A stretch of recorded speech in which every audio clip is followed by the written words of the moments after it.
I spent time with the tank carry-on, and in this video, I'll cover the good, the bad, who it's for, and how it breathes some life into a very boring bag category. I've said it before and I'll say it again. Carry-on roller luggages are my least favorite bags to review because they're just so similar to fit airline size limits. But recently, with Peak Design, Air, and Bellroy all releasing luggage for the first time, I think the category finally might be moving up. So here's some stats.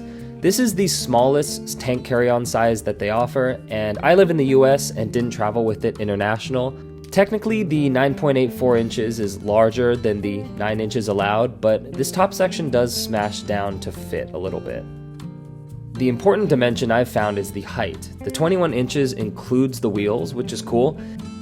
For some reason, it's common for other companies to give that measurement without the wheels, so I guess this would be called a 20-inch carry-on, not including the wheels. So just something to watch out for. The weight is on the heavier side, and that may turn people off. It's about a pound heavier than normal 35-liter capacity bags, but it's, I think, average compared to the expanded 42-liter capacity volume. Starting with the outside of the case, I loved the wheels and handle, with one disclaimer, and disliked nothing really. The look is pretty standard with minimal branding. I guess it's cool it has this wavy pattern. I got the gray and my wife got the mint green color. But the custom wheels were very impressive and the best wheels I've ever tried on a roller. It's kind of funny because the website puts other features front and center and doesn't give much shine to the wheels. They're similar to skate wheels in that they're made entirely of rubber compared to normal like Hinomoto wheels that have that thin strip of rubber on top of a plastic wheel. The advantage of this design is that they seem to roll smoother because it's just all rubber construction. It also has hopefully longer durability because, you just have more wheel to wear down. And also, it has the ability to unscrew and replace the wheels, which is pretty cool. The wheels also have little shock absorbers, which is new to me.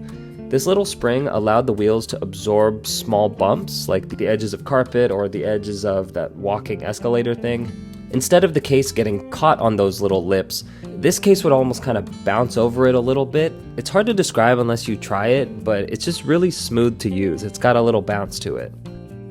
Next are the handles. There's a grab handle on 3 sides of the case, which is nice. Not all cases I've used have a grab handle at the bottom.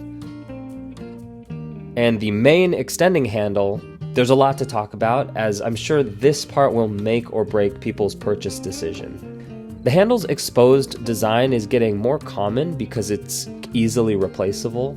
It's the same as on Bellroy's case. It has 4 height positions, which is convenient because I'm 5'9" and I like keeping it actually on the lowest setting so I can almost leave my arms straight down to roll it by my side. The top handle itself looks super weird. It has 2 drink holders, a phone holder, and a carry hook, all of which I did actually use, and I'm not embarrassed to say that I loved it. However, my favorite part of this was something I found out only after using it in person. It's the ability to use different grip positions on the handle. A good analogy is like drop handlebars versus flat handlebars on a road bike. Drop handlebars allow you to switch hand positions when your wrists or arms get tired. You can be on the top or in the drop, and this handle kind of gives a similar effect. On normal handles, it's actually kind of awkward to roll a bag with my wrist positioned sideways like this the whole time. It's not a natural position to apply pushing force like this. But with this handle, I was able to push the case with a more natural, neutral wrist position. It was more comfortable to kind of switch back and forth when my wrist got tired when I was pushing this thing for a long distance. And the last thing I loved about the handle goes kind of hand in hand with what I hated most about the handle. So you'll notice that this design makes it difficult to use luggage pass-throughs on bags. It's not impossible to use the pass-through on some bags, but it just takes some fiddling around. And I totally understand that this could be a deal breaker for some people. I thought it would be for me too, but I actually found the hook worked pretty well. It held my backpacks like a luggage pass-through, and I was also able to hold backpacks without a luggage pass-through, or like totes or purses for my wife. But one downside to using it this way is you're kind of locked into one height position because, if you put it lower, obviously the bag would fall off. And lastly, on the top, there's a TSA lock and charging port for USB-A and USB-C. Pretty cool feature, but I personally don't use it. Moving to the inside of the bag, I loved the front opening and didn't care for the front pocket. So Peak Design released their top-loading luggage with the pitch that it saved space versus the butterfly opening, and the bag world went crazy. But in reality, this style luggage has kind of been around for a long time. It just got lost for a while when the butterfly opening hard shells got popular. But as with any trend, the pendulum always swings back, and so I think these are kind of coming back. And I really like top-loading luggage. There's a few zip pockets on the sides here, and pretty much access to the whole area. There's a compression sleeve thing that I'll never use, but this lid area was so close to being perfect. I just wish there were straps or something like Peak Design's drawbridge style to keep it from flopping open. The laptop/organization area looks useful, but it was kind of a hassle because without something to stop the lid from flipping over, all my stuff just kind of falls out. But I still prefer this design because it does take up a smaller footprint compared to the cases that open butterfly or book style when they're open. And for volume, it has an expansion that kind of shifts it between an international carry-on limit and a domestic carry-on limit size. And for someone that lives in the US, this is key.